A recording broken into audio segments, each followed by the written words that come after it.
Ang programang ito ay rated SPG. Striktong patnubay at gabay ng magulang ang kailangan. Maaaring may masiselang tema, lengguwahe, karahasan, sexual, horror o droga na hindi angkop sa...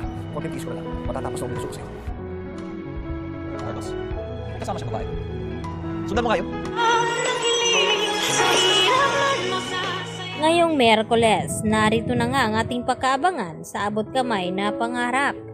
Dito nga nanalusutan ni Carlos itong mga katanungan ni Giselle at RJ na kung bakit naroon siya sa nasabing hotel kung saan ay nag-check-in din itong si Moira doon. At ang idinadahilan nga ni Carlos na may pasyente nga siya na nandun. Subalit tila hindi naniniwala, hindi nakukumbinsi itong si Giselle sa mga sinasabi nga dito ni Carlos Benitez. Samantala, nakumpirma na nga ng mga pulis na wala nga si Moira doon sa dati niyang tinitirhan. At umalis nga ito upang i-dispatcha itong pera at tinago nito. Subalit sa kasamaang palad ay nahukay naman ng ibang tao itong pera na ibinaon ni Moira doon sa bakanting lote.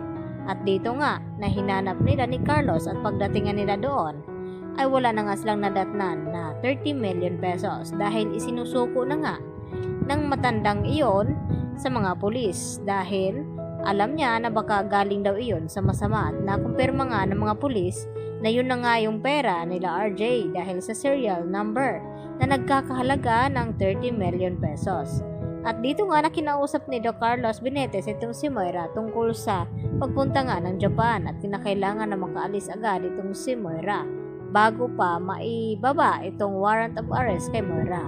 At dito nga na kinatok ni Carlos itong si Moira sa bago niyang tinitirhan at nagulat nga ito dahil sa akala na baka mga pulis ang nandoon at laking gulat ni Moira nang si Carlos pala ang kanyang napagbuksan at nagtatalo pa nga itong dalawa dahil hindi daw binibilis-bilisan ni Moira ang kanyang kilos dahil alaon na daw ang flight ni Moira papuntang Japan.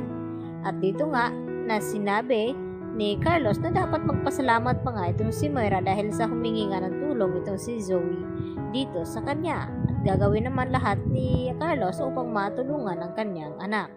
Kaya dito na nagmamadali at pumunta ng airport si Moira at Carlos. At dito naman na tinawagan din ni Giselle itong si Eric upang pabantayan daw itong si Zoe na hindi makaalis ng Apex. Baka pupuntahan niya itong kanyang ina.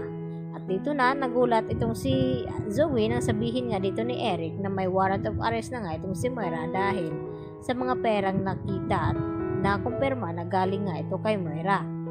At dito habang papunta na nga sana sila upang arestuhin itong si Moira ay hindi nakala ni RJ habang nasa loob ng kotse na nakita niya itong si Carlos na may kasamang babae at napagtanto nga ni RJ na ang babaeng iyon na si Moira. At dito na hindi nagsasayang ng oras itong si RJ na sundan nga itong kotse ni Carlos Benitez at dito nila natimbog itong si Moira na may plano sanang tumaka subalit hindi natuloy dahil agad naman na inaresto ng mga pulis. Samantala, enjoy naman itong si Annalyn at itong si Lynette dito sa Japan. At pati na rin itong si Doc Lyndon Javier. At dito naman na nagkatuwaan ng mag-ina at talagang sinulit nila ang mga araw na magkasama silang dalawa at hindi rin naman papatalo ito si Doc Lyndon Javier at wala pa nga silang mga alam itong si Annalyn at Lynette sa mga nangyayari sa mga pinagagawa ni Carlos kung bakit nanatili ito dito nga sa Pilipinas dahil sa gusto niyang matulungan itong si Zoe na hindi daw makulong itong si Moira dahil sa pakiusap ni Zoe na kapag makulong kanyang ina ay sabit din daw siya at makukulong din siya. Kaya gunawa lahat ni Carlos at dito na sinabi ni Carlos kay Moira na malapit na daw matapos ang obligasyon niya kay Moira. At dahil doon na sinundan nga sila ni RJ ay hindi naman makakatakas at madidiin pa itong si Carlos sa mga kaso na kinakasangkutan ni Moira ngayon. Kaya yan ang ating pagkatutukan at aabangan bukas. Mga kapuso, dito lamang yan sa Abot Kamay na Pangarap. Yan lang po at marami pong salamat sa inyong pananatiling panonood dito sa aking munting channel. Yan lang po at hanggang sa muli. Bye-bye!